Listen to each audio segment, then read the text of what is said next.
Of genetics start होती है classical era से। साइंटिस्ट का कंट्रीब्यूशन रहा है, जैसे कि Pythagoras, Hippocrates, Aristotle, Epicurus etcetera. Modern genetics start हुई थी with the work of Augustinian fryer Gregor John Mendel से। उनके एक्सपेरिमेंट्स जो उन्होंने पी प्लांट्स पे किए थे वो पब्लिश हुए 1866 में। उनकी डेथ के बाद एक थ्योरी एस्टेब्लिश हुई जिसे आज हम जानते हैं मेंडेलियन इनहेरिटेंस के नाम से। Hello friends, welcome to AM Pedagogics। Here I would like to revolutionize NEET aspirants. आज मैं आपके साथ शेयर कर रही हूँ some early views about heredity, few pre-Mendelian theories. Mendel से पहले की जो थ्योरीज थी उनके बारे में आपको जानकारी दूंगी। जानते हैं कौन कौन सी थ्योरीज थी वो? The vapour theory, the fluid theory, the theory of spontaneous generation, the magnetic part theory, the preformation theory, the theory of epigenesis, the particulate theory,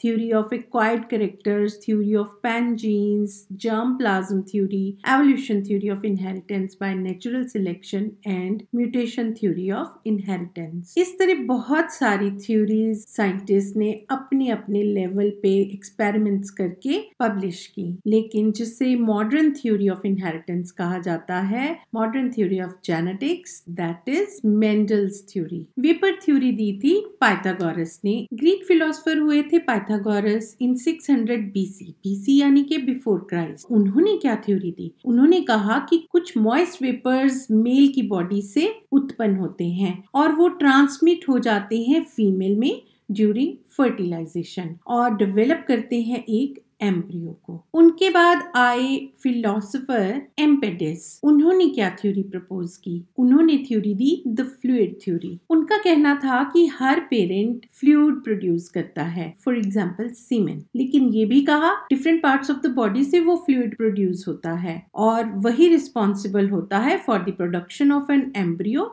in the uterus of female। उनके बाद आए Hippocrates इन 400 BC। Hippocrates believe करते थे कि reproductive material is handed over from all parts of the body of an individual, इसीलिए next generation में characters pass on हो जाते हैं। हिपोक्रेट्स के बाद एरिस्टोटल ने एक मॉडल दिया, उसमें उन्होंने बताया फादर से आता है सीमेन और सीमेन से ही एक स्पीशीज की फॉर्मेशन होती है। मदर के जो मेंसेस होते हैं उस फ्लूइड का एक इम्पॉर्टेंट रोल है। एरिस्टोटल ने ये मॉडल पेश किया कि एज, डाइट या वेदर के कारण सीमेन गर्म होता है और मेंसेस ठंडे होते हैं। जब वो दोनों मिलते हैं, अगर हीट कोल्ड को ओवर पार कर जाती है तो लड़का होता है, अगर कोल्ड हीट को ओवर पार करता है तो लड़की पैदा होती है। ये मॉडल प्रॉपरली सिमेट्रिक नहीं था, लोगों ने इसे नहीं माना। एरिस्टोटल ने theory the theory of spontaneous generation.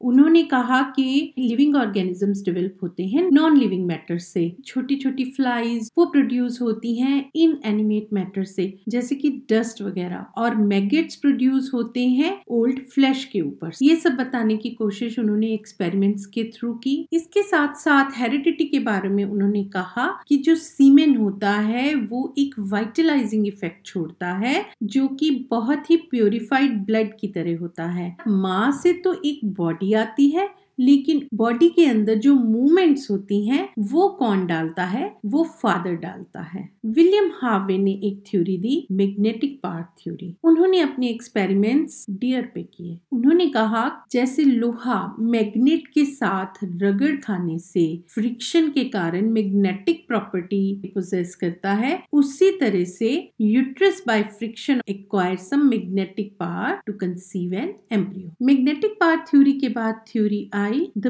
Pre formation theory. Swammerdam जो कि एक डच साइंटिस्ट थे, उन्होंने ये थ्योरी दी। इससे पहले मैं आपको ये बता दूं, लीवेनहोइक थे जिन्होंने सबसे पहले स्पर्म्स को ऑब्जर्व किया था। स्वेमेडन और बोनेट ने ये थ्योरी दी, एक मिनिएचर ह्यूमन प्रोड्यूस होता है या तो एग से या स्पर्म से। वो मिनिएचर ह्यूमन पहले ही गैमेट्स में बन जाता है, that is preformed. That's why the name of the theory is preformation. Miniature human को उन्होंने नाम दिया homunculus. उन्होंने ये भी कहा कि जैसे जैसे वो miniature human यानी कि homunculus ग्रो करता है वैसे वैसे zygote की डेवलपमेंट होती जाती है। इसके बाद थ्योरी आई थ्योरी ऑफ एपिजेनेसिस। वॉल्फ ने ये थ्योरी दी कि एग या स्पर्म जो कि सेल्स होते हैं उनमें मिनिएचर ह्यूमन नहीं होता। उन्होंने बताया कि these are undifferentiated cells. These cells undergo differentiation after fertilization जो कि जाइगोट बनाते हैं। फिर डेवलपमेंट होती है कुछ टिश्यूज की और फिर उन टिश्यूज से ऑर्गन्स बनते हैं। ये इस थ्योरी के प्लस पॉइंट्स थे।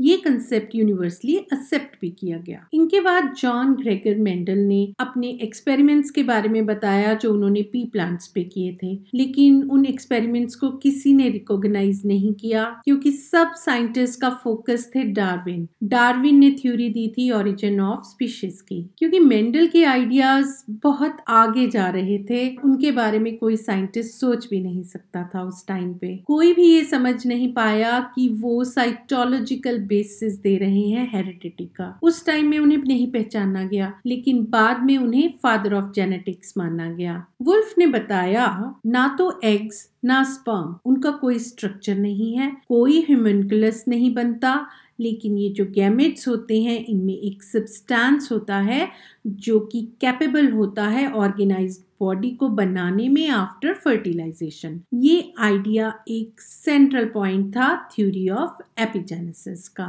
थ्योरी ऑफ एपिजेनेसिस के बाद मॉपर्शियस हुए जिन्होंने theory the the particulate theory. उन्होंने बताया कि सीमेन जो होता है वो बोथ पेरेंट्स प्रोड्यूस करते हैं, यानी कि मदर एंड फादर दोनों। उनमें कुछ छोटे छोटे पार्टिकल्स होते हैं। मदर में एम्ब्रियो डेवलप होता है। जो सीमेन में छोटे छोटे पार्टिकल्स होते हैं वो पार्टिकल्स दोनों पेरेंट्स ही प्रोड्यूस करते हैं। दोनों पेरेंट्स में एक एक पार्टिकल ऐसा होता है जिससे कि एम्ब्रियो प्रोड्यूस होता है और उन दोनों पार्टिकल्स के फ्यूजन के कारण एम्ब्रियो का हर ऑर्गन डेवलप होता है। फिर आई थ्योरी ऑफ एक्वायर्ड कैरेक्टर्स। ये theory Jean Baptiste D Lamarck ने दी। इस थ्योरी को विजमैन ने बिल्कुल ही डिसप्रूव कर दिया, क्योंकि इस थ्योरी में लेमार्क ने कहा था इंडिविजुअल में जो कैरेक्टरिस्टिक्स शो होते हैं वो पास ऑन होते हैं नेक्स्ट जनरेशन में, जैसे कि muscles of man and muscles of children. लेकिन विजमैन ने इस थ्योरी को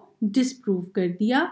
उन्होंने कहा कि अगर आप 22 जनरेशन तक भी एक माउस की टेल को काटते चले जाओगे तब भी एक नई जनरेशन के बेबी माउस में टेल दिखेगी। इनके बाद आए चार्ल्स डार्विन। उन्होंने थ्योरी दी थ्योरी ऑफ पैनजीन्स। जब मेंडल अपने लॉज को डिस्क्राइब कर रहे थे तो उधर डार्विन ने भी अपनी theory of evolution by natural selection दी, लेकिन उन्हीं की थ्योरी जो हेरिडिटी पे थी जिसे कि पैनजेनेसिस कहा जाता है, उन्होंने बताया हर बॉडी ऑर्गन में छोटे छोटे पार्टिकल्स होते हैं जिन्हें कि जेम्यूल्स कहा जाता है। जेम्यूल्स डिफरेंट पार्ट्स में जाते हैं और रिस्पेक्टिव ऑर्गन्स को डेवलप करते हैं। जब जेम्यूल्स डिफेक्टिव हो तो वो डिफेक्टिव ऑर्गन को प्रोड्यूस करते हैं एक इंडिविजुअल में। आगे उन्होंने बताया कि वो जेम्यूल्स ब्लड के थ्रू ट्रांसपोर्ट होके सेक्स ऑर्गन्स में जाते हैं। वो जेम्यूल्स गैमेट्स में इकट्ठे हो जाते हैं और फर्टिलाइजेशन के बाद फिर डिफरेंट पार्ट्स में पहुंच के रिस्पेक्टिव ऑर्गन्स की डेवलपमेंट करते हैं। तो इस तरह से ये साइकिल चलता चला जाता है। इस थ्योरी को बहुत सारे साइंटिस्ट ने एक्सेप्ट नहीं किया। अकॉर्डिंग टू चार्ल्स डार्विन 1868 में उन्होंने जो थ्योरी दी थ्योरी ऑफ पैनजेनेसिस, वो पूरी की पूरी डिपेंडेंट थी पर्टिकुलेट थ्योरी पे। उन्होंने भी यही कहा कि एनिमल बॉडी प्रोड्यूस करती है बहुत छोटे छोटे पार्टिकल्स। पहले वो ब्लड स्ट्रीम में कलेक्ट होते हैं, फिर रिप्रोडक्टिव ऑर्गन्स में कॉन्सेंट्रेटेड फॉर्म उनकी हो जाती है, और जब एनिमल रिप्रोड्यूस करता है एक नए इंडिविजुअल को तो वो जेम्यूल्स पास ऑन हो जाते हैं नेक्स्ट जनरेशन में। इन छोटे छोटे पार्टिकल्स जेम्यूल्स की ब्लेंडिंग होती है दोनों पेरेंट्स के द्वारा। ऑगस्ट विजमैन ने उनके बाद जर्म प्लाज्म थ्योरी दी इन 1887 में। उन्होंने बहुत सारे एक्सपेरिमेंट्स माइस के ऊपर किए। हर बार उन्होंने चूहों की टेल्स को सर्जिकली रिमूव करते चले गए। नेक्स्ट जनरेशन में फिर टेल आ गई, माउस माउस की टेल आने पे फिर उन्होंने उसे काट दिया। तो इस तरह से उन्होंने 22 जनरेशंस तक माउस को ऑब्जर्व किया और उन्होंने ये कहा कि even after surgically removing a mouse tail there is no effect on the tail of its offspring. और चैलेंज किया उन्होंने थ्योरीज ऑफ पैनजेनेसिस, लेमार्किज्म को भी उन्होंने चैलेंज किया और उन्होंने अपनी थ्योरी प्रपोज की that was about germ plasm. इसके अंदर उन्होंने कहा कि बॉडी टिश्यू से जर्म प्लाज्म आता है एंड सोमेटोप्लाज्म आता है। जर्म प्लाज्म इंडिपेंडेंट होता है पूरी बॉडी से। उन्होंने आगे ये भी बताया कि क्रोमोसोम्स होते हैं, क्रोमोसोम्स की रिडक्शन हो जाती है जब एग और स्पर्म की फॉर्मेशन होती है और जब एग और स्पर्म का फ्यूजन होता है तब वो फिर से रिस्टोर हो जाते हैं, लेकिन वो पूरे के पूरे नहीं होते। मॉडर्न टाइम पे हम जिन्हें जीन्स कहते हैं उन्हें नाम दिया उन्होंने आईडीज एंड क्रोमोसोम्स को नाम दिया आइडेंट्स। इतना उन्होंने बता दिया कि क्रोमोसोम्स के जीन्स कहाँ पे होते हैं, जीन्स क्रोमोसोम्स में होते हैं। सिंपल लैंग्वेज में मैं आपको बताऊं तो विजमैन ने ये बताया कि एक ऑर्गेनिज्म की बॉडी में दो तरह के सेल्स होते हैं, somatic cells and reproductive cells. Somatic cells बनाते हैं बॉडी को और इसके डिफरेंट ऑर्गन्स को, लेकिन जो रिप्रोडक्टिव सेल्स होते हैं वो बनाते हैं स्पर्म एंड ओवा। इस तरह से उन्होंने ये कहा कि सोमेटिक सेल्स में सोमेटोप्लाज्म होता है और जर्मिनल या रिप्रोडक्टिव सेल्स में जर्म प्लाज्म होता है। According to Weismann germ plasm can form the somatoplasm, लेकिन उल्टा नहीं होता। सोमेटोप्लाज्म से जर्म प्लाज्म नहीं बनता है, जर्म प्लाज्म से ही सोमेटोप्लाज्म बनता है। ये भी बताया कि सोमेटिक सेल्स में जितनी भी चेंजेस आती हैं due to environment can not influence the reproductive cells. तो ये कुछ पॉइंट्स पे उन्होंने फोकस किया। पर्टिकुलर थ्योरी ने बहुत सारी प्रॉब्लम्स को झेला। शुरुआत में डिफरेंट साइंटिस्ट ने काफी पॉइंट्स उठाए, लेकिन फिर ये थ्योरी बनी central core of the modern understanding of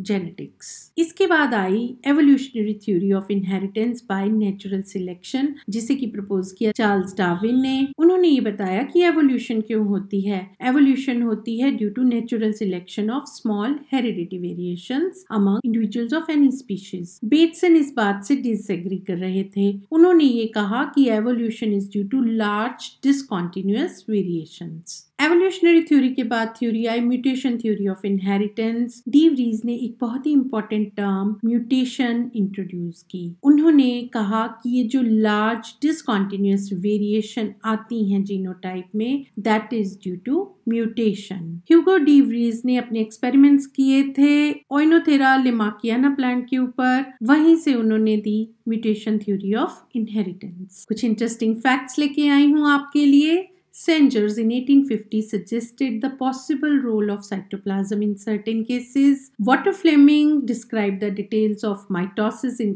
1892. Hertwig, von Beneden, Bowery, Strasburger, इन सब ने 1870 to 1880 के बीच में ये नोटिस किया कि एग का फ्यूजन एक स्पर्म के न्यूक्लियाई से होता है। ये सब होता है ड्यूरिंग फर्टिलाइजेशन इन सी अर्चिन। सी अर्चिन एक इकाइनोडर्म होता है। उसी तरह से उन्होंने एस्कैरिस में भी सेम चीजें नोटिस की। एंट्रेंस कॉर्नर के अंडर आपके लिए एक क्वेश्चन लेके आई हूँ। When did Mendel die?